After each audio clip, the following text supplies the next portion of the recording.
Right. So here's the story of how I came to reassess my attitude towards JPEGs. Over the years, probably since the time that I bought my first digital single lens reflex camera, which would have been around about 2004, I have always assumed that now, as the owner of a DSLR, I am aspiring to be a serious photographer, and that means that from now on I should always save my images in RAW files, and then I should use the RAW format as the basis on which I will do my post-camera editing and adjustment of the image. In fact, I thought that the definition of a serious photographer was that he or she always shoots in the RAW. Well, the other day I was talking to my friend Bruce. Now, Bruce is a photographer whose work I respect and admire. And he said, apropos nothing really in the conversation we were having in general about photographic matters, he said, these days I find that the JPEGs I get straight from the camera are generally completely satisfactory. And I said, really?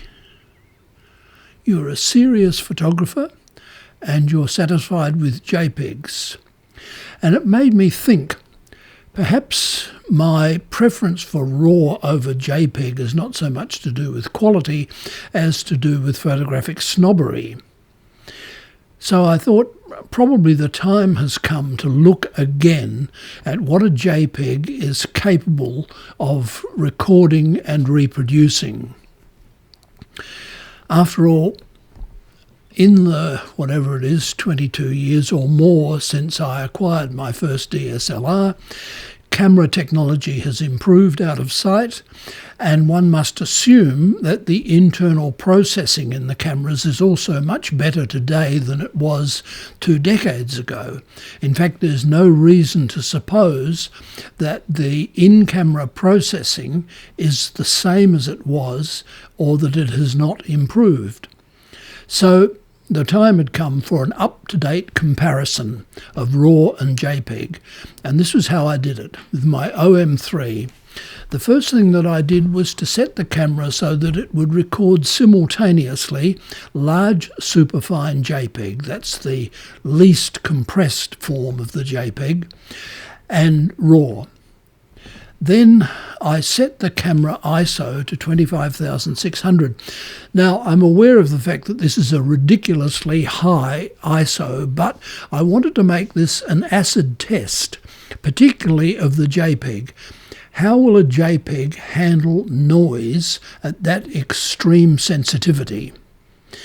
Then the next thing that I did was that I set a 5-step auto exposure bracket in camera, reasoning that of the 5 images that I would capture, at least one ought to be precisely exposed. Then after I had done that, I set the in-camera noise reduction to standard. Now, in the OM camera and Olympus cameras, the noise reduction can be set to off, low, standard or high. I was tempted with high, but I thought, no, we won't be mad about this. We'll make it the standard noise reduction and see what the JPEGs look like. And then finally, in the OM3, I set subject detection because that improves the autofocus function of the camera. And this is important because I wanted to be able to check the resolution and the way in which the camera resolved fine detail. With all those settings in place, the next thing to do was to find a suitable subject. And a suitable subject had to have an interesting colour palette, and it had to have a lot of fine detail. Well, I didn't have to look far for a suitable subject. I just opened the front door and poked the camera out, and I had a whole tree full of suitable subjects. In fact, they were fighting each other for the privilege and honour of being on YouTube. But finally I settled on this little chap because I liked his attitude, and he seemed to have the right spirit and the right vanity, and he also, of course, had the right colour palette and the right fine detail in his feathers. Now, what I did was, as I said, take a single photograph but save it in the two file formats so that I could take the JPEG file directly from the memory card into my video editing program. I couldn't do the same with RAW because obviously that had to be converted first. So I converted the RAW file into a 16-bit TIFF, and then I was able to transfer that directly into the video editing program. So there was no post-camera processing applied to either of these images. Then I placed them here on the timeline, 25 seconds of each file format. 25 seconds is a long time to be looking at one image, but I wanted to give myself enough time to do some serious peeping at the pixels, because I'm making an important comparison here, and I'm checking to see if Bruce is right, that the JPEG holds up well against the RAW file. So here they are. If you have a look at them, see what you think.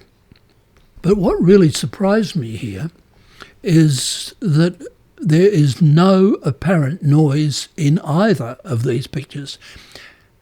At 25,600 ISO, no noise? How is this possible? Well, there it is. It is. So I thought, it looks to me as though Bruce has a point. I wonder if, for all these years, I've been wasting a lot of time